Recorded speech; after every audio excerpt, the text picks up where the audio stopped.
Hi, welcome back to my statistics class. So today we will have more binomial practice with our GeoGebra. So an Olympics archer is able to hit the bullseye with 80% of the time. Assume each shot is independent of others. If he shoots 6 arrows, what's the probability of each of the following results? So this is another binomial model, right? We know that n equals to 6 because he shoots 6 arrows with the success rate of 80%. That means the failure rate q equals to a minus p, which is 0.2.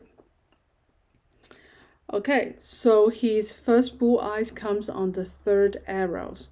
So what does this look like? If you come from a third arrows, that would be what? So he totally have 6. So the first one has to be failure, and then success. Do we care about the fourth, the fifth, and sixth arrows? No, we don't care about that because he doesn't mention about that what happened to the fourth and fifth and the sixth arrow. We just care about the first 3 because we want the first 2 is failure and then the third one is success. So the probability of that would be, the failure rate would be 0.2 times 0.2 times the success 0.8. Now I'm going to use a Google calculator to calculate that. I have 0.2 times 0.2 times 0.8 equals to 0.032.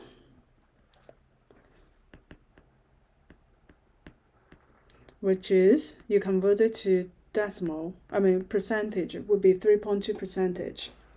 Okay, so he misses, again, let me repeat that, why we don't care about the third and the fourth, we don't care about the fourth arrows, the fifth and the sixth arrows, because it doesn't matter. He can be success or he can be failure. We don't care. So that's why we just care about the first 3. So that's why we don't need to use the binomial. We use the disjoint probability. So he misses the bullseye at least once. Okay, so misses the bullseye at least once means what? So that means at most he's going to hit the bullseyes 5 times, right? Because in binomial probability, we just care about the success, the number of success in the child. So let x be the number of the success in his 6 attempts or 6 arrows. So now B is asking he misses the bullseye at least once. That means we reverse it, we rephrase it. He hit the bullseye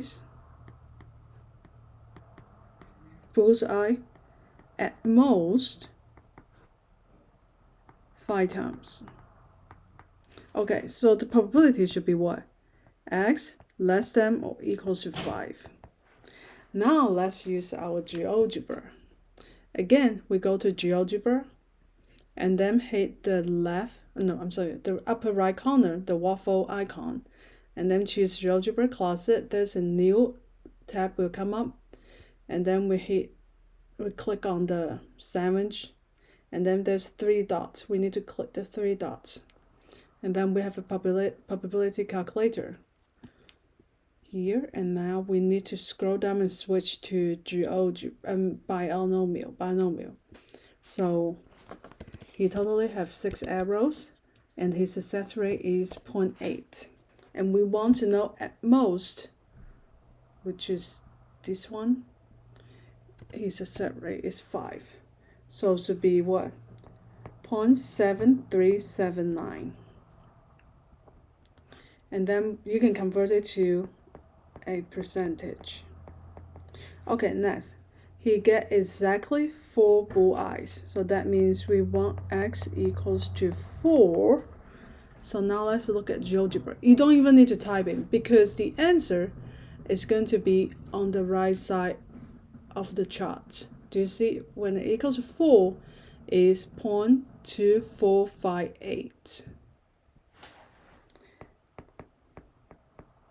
which is not approximately 24.85%. Okay, he get at least 4 bull eyes. At least. So he can get 5, he can get 6, he can get 4. So that means when x is greater than or equals to 4. Now we use GeoGebra for that.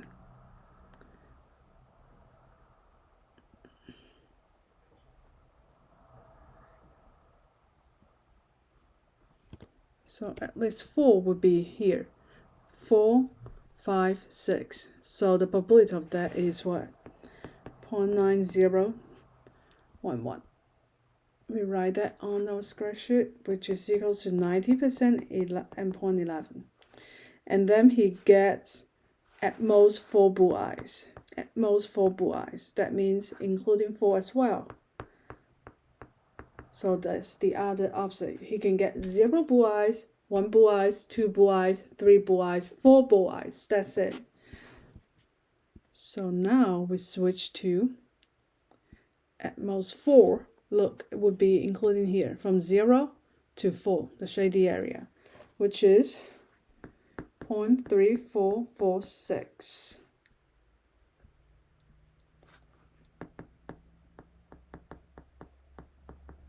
Okay, so G is how many bull eyes do you expect him to get and what's the standard deviation?